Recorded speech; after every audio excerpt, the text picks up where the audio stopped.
Hello student, good morning. एक बार फिर से संस्कार पब्लिक सीनियर सेकेंडरी स्कूल की ऑनलाइन क्लास में आपका स्वागत है। स्टूडेंट, लास्ट क्लास में हम लोग डिफरेंशिएशन के बारे में चर्चा कर रहे थे, यानी अपना टॉपिक था कि बेसिक मैथमेटिकल कॉन्सेप्ट या कैलकुलस हम कर रहे थे, ठीक है। और उसमें हम लोगों ने डिफरेंशिएशन किया था। तो सभी 11th क्लास के स्टूडेंट से मैं आशा करता हूं कि जो मैटर हम लोगों ने पढ़ा था, देखो बेसिक है। इसके बाद अपन अगले वीडियो में आज अपना इंटीग्रेशन और डिफरेंशिएशन का मैटर है वो इस वीडियो में अपन फिनिश कर देंगे। और नेक्स्ट है वो अपनी एक्चुअल फिजिक्स है, उसका बेसिक लेके चलेंगे। ये तो मैथमेटिकल बेसिक है जो फॉर्मूले अपने काम में आने वाले हैं, ठीक है ना। तो देखिए, इससे पहले वीडियो में हमने चर्चा की थी डिफरेंशिएशन के बारे में, और डिफरेंशिएशन में हम लोगों ने लगभग 15-16 फॉर्मूले लिखे थे, ठीक है ना। तो उन पे बेस जो एग्जाम्पल थे वो भी शायद आप लोगों ने सोल्व करने का प्रयास किया होगा। नहीं भी किया तो अपन एक दो एग्जाम्पल उसके और कर लेते हैं, ठीक है ना, जिससे वो फॉर्मूले एक बार आपके रिपीट हो जाएं, ठीक है ना। जैसे मान लो आपके पास क्वेश्चन दे दिया कोई भी कि dy/dx, और आपको क्वेश्चन दे दिया x की पावर 4 प्लस 7x प्लस 3, ठीक है। पहले पूछ लिया आपको कि इसका डिफरेंशिएशन कितना होगा, यानी अवकलन कितना होगा। तो कितना होगा, देखो इसमें फॉर्मूले कौन कौन से काम में आएंगे। एक बात तो मैंने आपको ये कही थी कि एड में जितने भी हैं तो सबसे पहले तो उनको अलग अलग कीजिए। तो कैसे लिखेंगे इसे अपन, dy/dx x की power 4 plus dy/dx 7x plus dy/dx 3, यही था। दूसरी बात देखो, सबसे पहले वाला है तो इसमें फॉर्मूला कौन सा काम में आ रहा है अपने पास से, dy/dx x की पावर n इक्वल से कितना था, nx n-1, यही था, ठीक है ना। तो देखो इसके लिए तो कितना बनेगा, पावर 4 है तो पावर पहले, और कितना जाएगा x की पावर 4 - 1 है, ठीक है, प्लस। दूसरे में देखिए, दूसरे में कौन से कॉन्सेप्ट लागू होंगे। पहला तो ये किसके साथ में कोई कांस्टेंट वैल्यू है, तो कांस्टेंट वैल्यू तो कहां जाएगी, बाहर। इधर लिख देता हूं मैं साइड में, देखना कितना हो जाएगा 7 dy/dx, और साथ में कितना है x, ठीक है। तो 7 तो बाहर आ गया, तो 7 को तो लिख दो, ये रहा। अब बचा अपने पास dx/dx ही बचा है, यानी देखो सीधी सी बात ये कि अब यहां से आप ऐसा कहोगे कि कैंसिल कर सकते हैं। तो मैंने पिछले वीडियो में भी कहा था कि इसको कैंसिल तो कर सकते हो आप, लेकिन कैंसिल करोगे तो आप कहीं ये मत कर देना कि x² जैसे हो कि अब एक x से एक x कैंसिल कर दिया, ऐसा मत कर देना कभी भी, ठीक है ना। तो कैंसिल नहीं करके आप क्या करो कि देखो इसको ऐसे सोल्व करो, dy/dx और x है इस अकॉर्डिंग लिख लो, ठीक है ना। अब देखो x की पावर कितनी है, पावर वाला फॉर्मूला काम में ले लो। पावर कितनी है यहाँ पर, 1, तो कितना हो जाएगा, पावर पहले x 1 - 1, यानी क्या बनेगा, 1x की पावर 0। और मैंने कहा था पिछले वीडियो में भी आपको कि किसी भी क्वांटिटी की पावर यदि 0 है उसकी वैल्यू सदैव कितनी होती है, 1 होती है। तो इसका टोटल अवकलन कितना बन गया, 1 के बराबर आ गया। तो कितना बचेगा, 7 प्लस। तीसरे में देखिए dy/dx 3 है, और आपको कहा था कि कोई भी कांस्टेंट, पहला फॉर्मूला अपने पास यही था कि कोई भी कांस्टेंट वैल्यू हो तो कांस्टेंट वैल्यू का डिफरेंशिएशन कितना होता है, 0 होता है। तो कितना हो जाएगा, 0, यानी वैल्यू क्या बनी अपने पास, 4x 4 - 1 3 प्लस 7, ये क्या आ जाएगा, इसका डिफरेंशिएशन हो जाएगा, अवकलन हो जाएगा, ठीक है। छोटा सा साधारण, यानी 3-4 फॉर्मूले तो अपने इसमें काम में आ गए। एक आधा एग्जांपल और देख लेते हैं। जैसे मान लो इसके बाद अपन एग्जांपल की बात करें, dy/dx log x plus sin x, इसकी बात कर लेते हैं। log e base x plus sin x। तो देखिए सबसे पहला काम तो क्या है अपना, डी बाई डी एक्स अलग अलग कीजिए, log e base x plus D by D X sine x बनेगा। ठीक है, अब देखिए आपको पता है फॉर्मूला लिखा था अपने कि log x का डिफरेंशिएशन क्या होता है, क्या होता है 1 बाई x। तो सीधा सीधा लिख सकते हैं यहाँ पे, तो कितना हो गया 1 by x plus D by D X. Sine x का डिफरेंशिएशन क्या होता है पता है आपको, साइन का क्या होता है कोस x। ठीक है, तो साथ में कितना आ जाएगा कोस x। ये क्या हो जाएगा, इस क्वांटिटी का डिफरेंशिएशन हो जाएगा। ठीक है, दूसरी बात है, जैसे मान लो आपको क्वेश्चन दे दे कोई भी कि D by D x e की पावर x प्लस 7x, ये मान e की पावर x प्लस 7x, तो इसका डिफरेंशिएशन क्या होगा, देखिए D by D x e की पावर x प्लस, इसको कैसे लिखेंगे D by D x 7x। ठीक है, आपको पता है e की पावर x है, उसके लिए हम लोगों ने फॉर्मूला क्या लिखा था कि e की पावर x यदि है यानी एक्सपोनेंशियल में कोई भी वैल्यू है तो उसका डिफरेंशिएशन कितना होता है, सेम ही रहती है वैल्यू। तो कितना हो जाएगा इसका, तो e की पावर x प्लस 7x का अभी अभी किया था अपने, 7 बाहर आ जाएगा, x का कितना हो जाएगा 1 हो जाएगा। तो वैल्यू क्या बनेगी अपने पास, ये बनेगी। ठीक है, तो एग्जाम्पल ऐसे ही आप कोई भी एग्जाम्पल कंसिडर कर लो और उसका सॉल्यूशन आप लोग कर सकते हो। बाकी 11th की बुक है तो उसमें आपको मैथमेटिकल कैलकुलस यानी महत्वपूर्ण सूत्र मिलेंगे मैथमेटिकल, उनमें भी आपको एग्जाम्पल मिल सकते हैं। ठीक है ना, और बाकी 1-2 एग्जाम्पल अपन इंटीग्रेशन और कर लेते हैं, उसके बाद 1-2 एग्जाम्पल आपको कंबाइंड रूप से और बता देंगे। ठीक है, तो आइए अभी चर्चा करते हैं अपन नेक्स्ट पॉइंट, इंटीग्रेशन।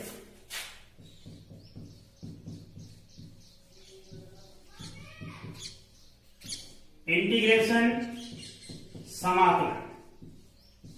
ठीक है, तो देखिए इंटीग्रेशन का मतलब क्या होता है, पहले तो इसका साइन ध्यान में रखोगे, जहां पर भी आपको किसी भी वैल्यू के साथ ये साइन मिल जाए तो ये साइन किसको निरूपित करता है, किसको इंडिकेट करेगा, इंटीग्रेशन को इंडिकेट करेगा कि इसका क्या करना है, हमें इंटीग्रेशन करना है। ठीक है, देखिए फॉर्मूला की अपन बात करें तो सबसे पहले जैसे वही कांस्टेंट वैल्यू थी अपने पास, देखो इंटीग्रेशन लगेगा तो साथ में आपको कोई भी डेरिवेटिव फॉर्म में वैल्यू साथ में जरूर मिलेगी। ठीक है ना, जिसके लिए अपने को इंटीग्रेशन करना है, जिसके रेस्पेक्ट में इंटीग्रेशन करना है, वो वैल्यू आपको साथ में जरूर मिलेगी। जैसे यहाँ पर x भी मिल सकता है। डिफरेंशिएशन को लिखने का मतलब अपना था डी बाई डी के साथ में कोई भी वैल्यू हो सकती है, और यहाँ पर भी डी के साथ में कोई भी वैल्यू हो सकती है। x लिखा है तो x के रेस्पेक्ट में इंटीग्रेशन होगा, y लिखा है तो y के रेस्पेक्ट में इंटीग्रेशन होगा। ठीक है, और बाकी यदि देखो x के रेस्पेक्ट में कर रहे हैं, यहाँ पर कोई भी वैल्यू x के अलावा लिखी है, जैसे y लिखा है, तो ये किसका कार्य करेगा, एक कांस्टेंट की भांति व्यवहार करेगा। क्या रहेगा, ये कांस्टेंट रहेगा, यानी केवल x के फंक्शन है वो ही, उसी का इंटीग्रेशन हम लोग कर सकते हैं। ठीक है, तो देखिए पहला पॉइंट है अपने पास कि जैसे मान लो आपको कोई भी कांस्टेंट क्वांटिटी दे दे और ये कहे dx, ठीक है, तो इसका डिफरेंशिएशन कितना होगा, जैसे अपन ने डेरिवेटिव में किया था, कांस्टेंट वैल्यू को क्या किया, बाहर निकाल लिया था अपन ने, वैसे ही सेम इसी में भी रहेगा। कांस्टेंट वैल्यू है वो तो आ गई बाहर और इंटीग्रेशन है dx। ठीक है, और पिछली क्लास में मैंने आपको कहा था कि डिफरेंशिएशन और इंटीग्रेशन यानी अवकलन और समाकलन दोनों एक दूसरे के अपोजिट होते हैं, एक दूसरे के विपरीत होते हैं। यानी डी किसको इंडिकेट करता है, डेरिवेटिव को, और ये जो साइन लगाया हमने ये किसको इंडिकेट करता है, इंटीग्रेशन को इंडिकेट करता है। ठीक है, तो यहां से देखो सीधा सीधी बात है, आप इसको ये भी कह सकते हो कि डी से इंटीग्रेशन कैंसिल कह सकते हो। ठीक है ना, तो ये यानी dx का डी से इंटीग्रेशन कैंसिल क्या बन जाएगा, अक्स बन जाएगा। यानी इसका इंटीग्रेशन क्या बनेगा, ए अक्स, और साथ में ध्यान रखना एक इंटीग्रेशन कांस्टेंट भी साथ में लगाते हैं अपन, और वो इंटीग्रेशन कांस्टेंट मान लेते हैं क्या है, सी है। ठीक है, तो यहां पर ए तो क्या है, एक कांस्टेंट है,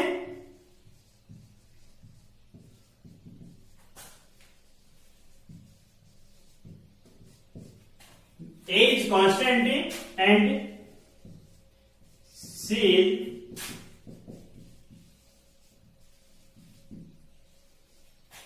इंटीग्रेशन कांस्टेंट। ठीक है, ध्यान में रहेगा, यानी A एक कांस्टेंट है, एक नियत राशि है, वो भी एक फलन के लिए, फंक्शन के लिए, और C है वो एक इंटीग्रेशन कांस्टेंट है, यानी समाकलन नियतांक है। ठीक है, तो ध्यान रहेगा, ये हो गया अपने पास एक फॉर्मूले की बात।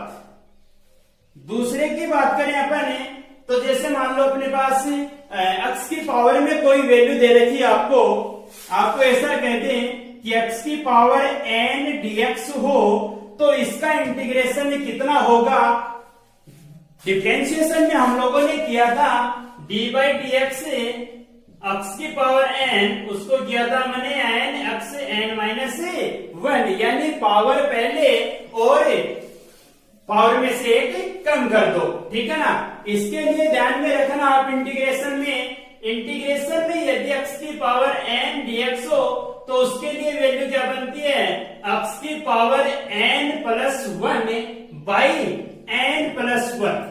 ठीक है ना, पावर में एक बढ़ा दो, और बढ़ाने के बाद जितनी पावर बनी है वो ही कहां लगा दो, अपन में लगा दो, तो वैल्यू कितनी बनेगी इसके लिए, x की power n plus 1 upon n plus 1, और साथ में ध्यान रखना वही इंटीग्रेशन कांस्टेंट है, वो तो प्रत्येक में साथ रहेगा। ठीक है, ये हुई दूसरी बात अपनी। इसके बाद अपन बात करें, जैसे मान लो वहां पर भी अपने लिखा था कि दो फंक्शन आपको दे दे और दोनों ऐड में हो यानी जोड़ में हो, तो उनका डिफरेंशिएशन कैसे करते हैं, तो आपको पता ही है दोनों को क्या कर लेते हैं, अलग अलग कर लेते हैं। सेम काम वो ही यहां पर करेंगे कि जैसे मान लो अपने पास कोई भी दो फंक्शन हो, एफ एक्स प्लस जी एक्स मान लेते हैं।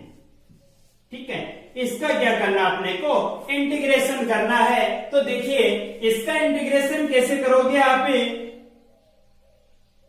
वही दोनों का अपन अलग अलग इंटीग्रेशन कर सकते हैं, f x d x plus integration g x d x.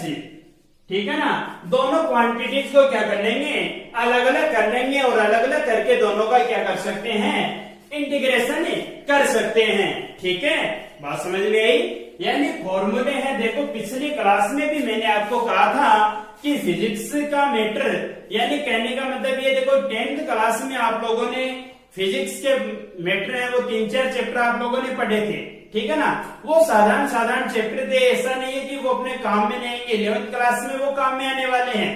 ठीक है ना, वो चैप्टर भी आपको मिलेंगे। कुछ नया जो फिजिक्स में आपके पास आएगा वो बातें अपन पहले कर लेते हैं, जिससे चैप्टर जब भी स्टार्ट करें अपन तो उसमें फॉर्मूले जहां पर भी काम आए तो अपने को परेशानी नहीं हो, आसानी से हम लोग कर सके। ठीक है ना, तो 3 बातें हो गई। इसके बाद यदि अपन ऐसा कहें कि जैसे हमने डिफरेंशिएशन में लिखा था कि यदि मल्टीप्लाई में कोई वैल्यू मिल जाए, तो डिफरेंशिएशन में हम लोगों ने ये लिखा था डी बाई डी एक्स, और एफ एक्स जी एक्स यदि मल्टीप्लिकेशन में है तो उनका डेरिवेटिव कितना होगा, तो कितनी वैल्यू थी अपने पास, क्या लिखा था अपन ने, एफ एक्स को कांस्टेंट रख लिया, और दूसरी क्वांटिटी है उसका क्या कर दिया, इंटीग्रेशन कर दिया। ठीक है, प्लस दूसरी बात करें तो दूसरे को क्या कर दिया कांस्टेंट, और पहली क्वांटिटी है उसका क्या कर दिया डिफरेंशिएशन कर दिया। तो ये लिखा था अपन ने कहां पे, डिफरेंशिएशन में। अब यही बात करें अपन इंटीग्रेशन में, तो इंटीग्रेशन में वैल्यू कितनी हो जाएगी,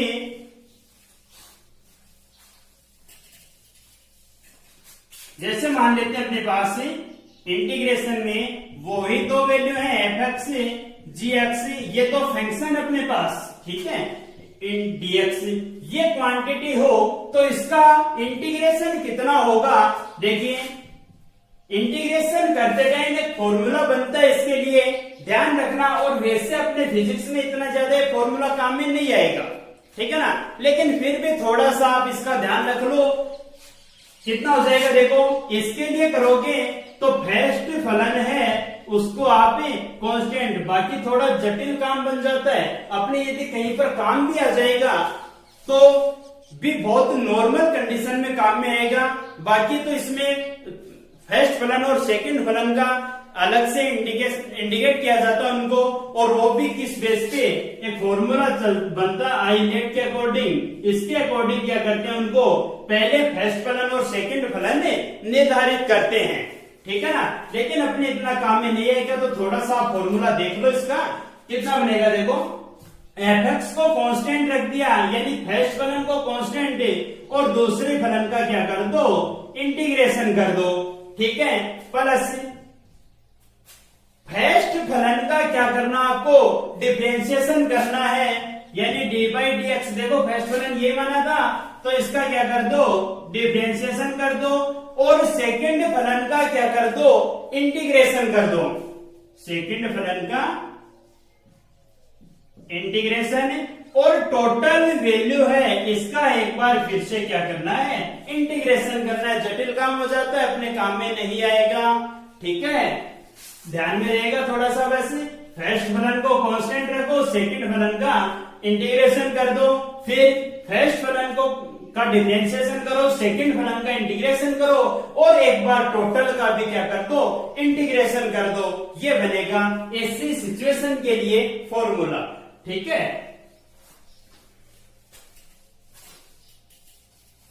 इसके बाद देखिए हम लोगों ने लिखा था कि D by D x, derivative में लिखा था कि D by D x log e base x, इसका डिफरेंशिएशन कितना होगा, तो वो हम लोगों ने लिखा था 1 बाई एक्स, ठीक है।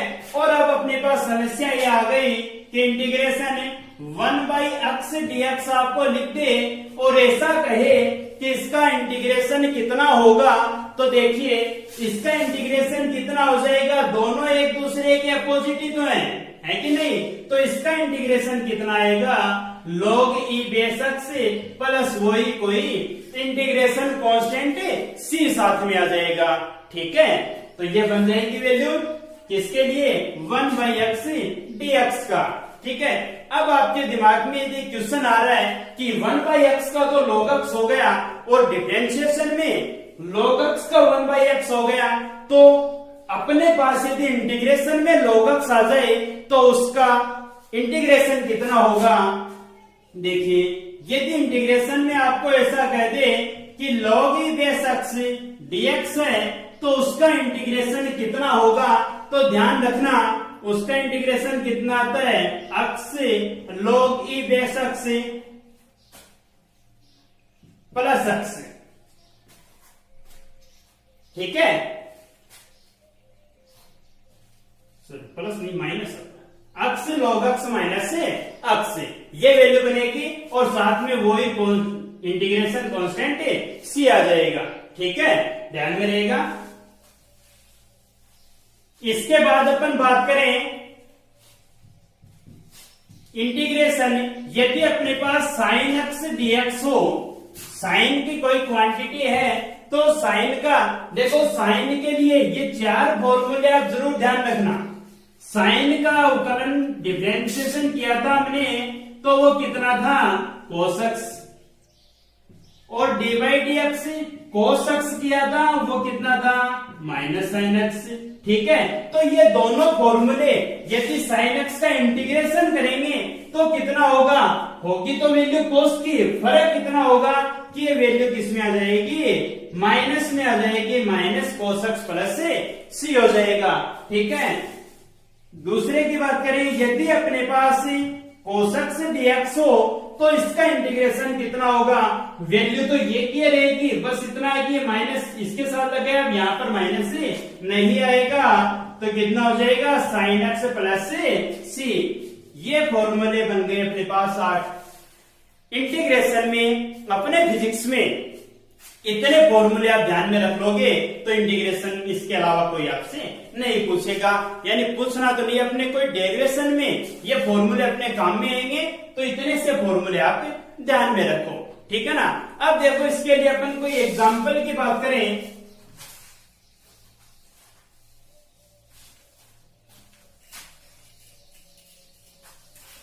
जैसे मान लो आपको ऐसा एग्जांपल दे दें कि इंटीग्रेशन है 4x स्क्वायर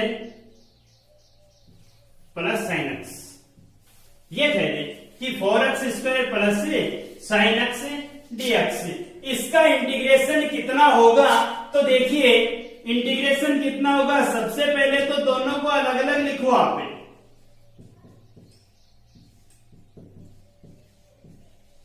दोनों अलग अलग लिख दिए।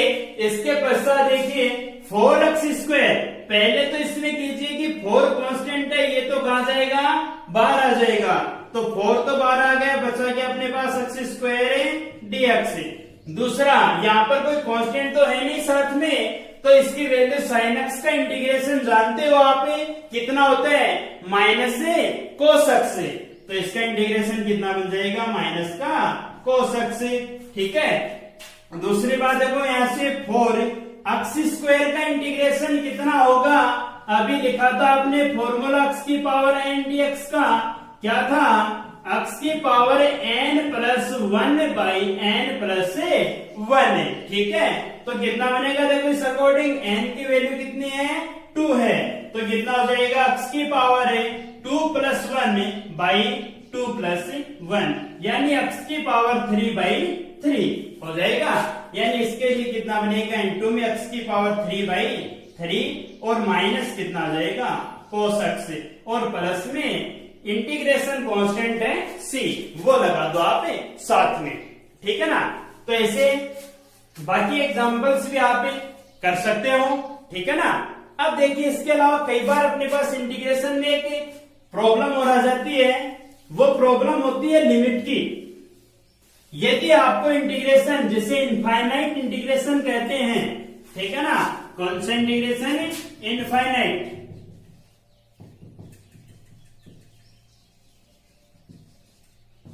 इनफाइनाइट इंटीग्रेशन, उसका मतलब क्या होता है कि यदि कोई फंक्शन अपने पास है और वो अपने को कोई लिमिट दे दे कि ए से बी तक है, और एक्स की पावर है, कोई भी मान लो, एक्स में मान लो या एफ एक्स मान लेते हैं, एक बार अपन फंक्शन फिर एग्जांपल कर लेते हैं इसका, एफ एक्स डीएक्स है, तो इसका इंटीग्रेशन कितना होगा, देखो इंटीग्रेशन तो वो ही होगा एफ एक्स का, ठीक है ना, एफ एक्स डीएक्स का इंटीग्रेशन है एफ एक्स से, ठीक है, और साथ में इसकी लिमिट यूज करेंगे अपन, तो लिमिट कितनी है, ए से बी तक है, ठीक है, इंटीग्रेशन ये बन गया। अब देखिए, अब यहां पर लिमिट यूज करोगे, वो किस अकॉर्डिंग होगी, लिमिट यूज करने के लिए ध्यान रखना कौन सा बनता है, अपर लिमिट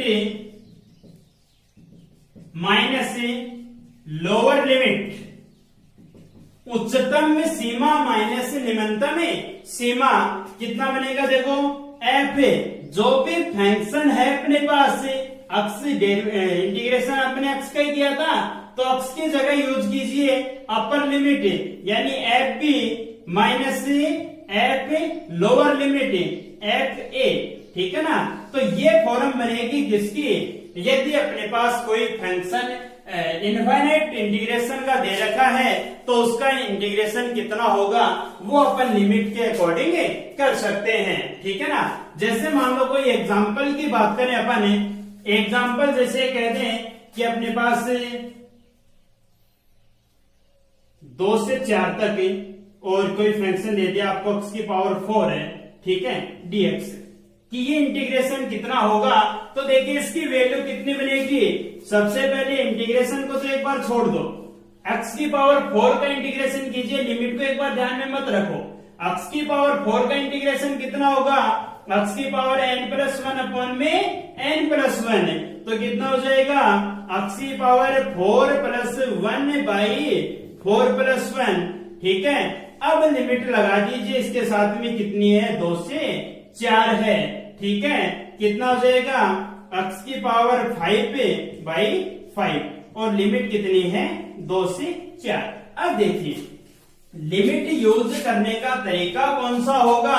सबसे पहले तो x की जगह क्या रखो, अपर लिमिट है, x की जगह ही रखना है, क्योंकि जो इंटीग्रेशन किया था वो किसका किया था, मैंने x के रेस्पेक्ट में किया है, तो x की जगह रखिए 4, तो 4 की पावर 5 बाई कितना है 5 माइनस से लोअर लिमिट है। अब रखो निम्नतम सीमा, x की जगह 2, तो 2 की पावर 5 बाई कितना है 5। ठीक है, कितनी हो जाएगी वैल्यू, देखिए 4 की पावर 5 है बाई 5 माइनस 2 की पावर 5 बाई 5, यानी ऐसा भी लिख दो 1/5 बाहर निकाल के और 4/5 माइनस 2 की पावर 5। इसे सोल्व करें तो इसका सॉल्यूशन मिल जाएगा। ठीक है ना, ये था इनफाइनाइट इंटीग्रेशन। ठीक है, अब देखो जैसे मान लो अपन बात करें कि अपने को क्वेश्चन है वो किस अकॉर्डिंग दे दे। ठीक है, तो एक छोटा सा क्वेश्चन मैं आपको बताऊं, बाकी अपन क्वेश्चन और कर लेंगे उसके बेस पे। एक डिफरेंशिएशन के बेस पे अपने क्वेश्चन किस अकॉर्डिंग बन जाता है, कंपटीशन एग्जाम में बन जाता है कई बार, कि जैसे मान लो आपको ये कह दे कि कोई वस्तु अपने पास कोई भी पदार्थ है, ठीक है ना, और वो कहां पे रखा है, कोई वैल्यू है वो पेलेस्ट किसमें है, जैसे मान लो किसी में भी की एक जगह पे पेलेस्ट है और वो उसका डिस्प्लेसमेंट है, विस्थापन है, वो जैसे मान लेते हैं वो कहां से कहां तक है, 2 से लेकर, यानी ऐसा मान लो कि उसका डिस्प्लेसमेंट आपको जैसे मान लो कोई फंक्शन के रूप में दे दे कि x है वो t की पावर 3 प्लस 3t और प्लस 2, इस अकॉर्डिंग दे दे कि कोई वस्तु अपने पास है और उसका विस्थापन समीकरण है, उसका डिस्प्लेसमेंट रिएक्शन है वो कितना x इक्वल से t की पावर 3 प्लस 3t प्लस 2 है। तो इसकी वेलोसिटी ज्ञात कीजिए कि ये रनिंग करेगा तो इसकी वेलोसिटी कितनी होगी, यानी इसका वेग कितना होगा, तो वेग और वेलोसिटी और डिस्प्लेसमेंट है, ठीक है ना, एक्सेलरेशन है, ये चीजें अपन पढ़ेंगे आगे। ठीक है ना, तो देखो वेलोसिटी क्या होती है, वेलोसिटी होती है कि विस्थापन में परिवर्तन की दर dx बाई dt। ठीक है ना, चेंजेबल वैल्यू है किसमें, डिस्प्लेसमेंट में, और वो भी किसके रेस्पेक्ट में, टाइम के रेस्पेक्ट में। टाइम के रेस्पेक्ट में डिस्प्लेसमेंट जितनी चेंज होता है, जितने चेंजेबल होता है, वही वैल्यू क्या कहलाती है, वेलोसिटी कहलाती है। तो देखिए इसकी वेलोसिटी कितनी बनेगी, इसका क्या कर दो, डिफरेंशिएशन कर दो, यानी dx बाई dt कर दो, तो देखो इधर कितना बनेगा d बाई dt और t की पावर 3 प्लस 3t और प्लस 2, ये बनेगा dx बाई dt। तो क्या बन जाएगा, वेलोसिटी, और इधर डिफरेंशिएशन करोगे तो कितना हो जाएगा, t3 plus d by dt 3t plus 2। अभी जो अपन ने पहले एग्जांपल किया था उसके अकॉर्डिंग सोल्व कर सकते हैं, तो कितना हो जाएगा, v इक्वल से 3t स्क्वायर बन जाएगा, प्लस इसमें 3 बाहर आ जाएगा और साथ में कितना आ गया 1, प्लस 2 क्या है कांस्टेंट, उसका क्या हो जाएगा 0। तो वैल्यू क्या बनेगी वेलोसिटी की, 3t स्क्वायर प्लस 3 बन जाएगी। ठीक है ना, आपको कई बार ऐसा कह दे कि टाइम कि 3 सेकंड पर इस पिंड के लिए इसकी वेलोसिटी, इसका वेग कितना होगा, कई बार पूछ लेता है। तो t बराबर 3 सेकंड यदि आपको दे दिया तो देखो इसकी वेलोसिटी कितनी बनेगी, फॉर्मूला अपने मेरे पास आ गया, केवल टी की जगह कितना पुटअप कर दो, 3 सेकंड फुट करो तो कितना हो जाएगा 3 इंटू 3 का स्क्वायर प्लस 3, यही है 3 सेकंड है। तो v इक्वल्स कितना बनेगा 3 इंटू 9 प्लस 3, यानी v इक्वल्स में 27 प्लस 3, यानी v कितना बनेगा 30 मीटर पर सेकंड। इसकी क्या होती है, यूनिट होती है, इसका मात्रक होता है। तो वेलोसिटी क्या बनेगी इसके लिए 30 मीटर पर सेकंड। ठीक है, तो स्टूडेंट्स एग्जाम्पल जो आपकी बुक में है इंटीग्रेशन डिफरेंशिएशन के, वो आप सोल्व कर लेना इन फॉर्मूलों के बेस पे। ठीक है, पिछले क्लास में भी मैंने कहा था कि ये फॉर्मूले हैं, आप लोगों के लिए नया मैटर है, तो एक बार में समझ में नहीं आए तो वीडियो को बार बार में रिपीट करके भी इस चीज को आसानी से समझ सकते हो। ठीक है ना, नेक्स्ट वीडियो में अपन अपना सिलेबस है वो स्टार्ट कर देंगे। ठीक है, तो आज के लिए काफी है, धन्यवाद।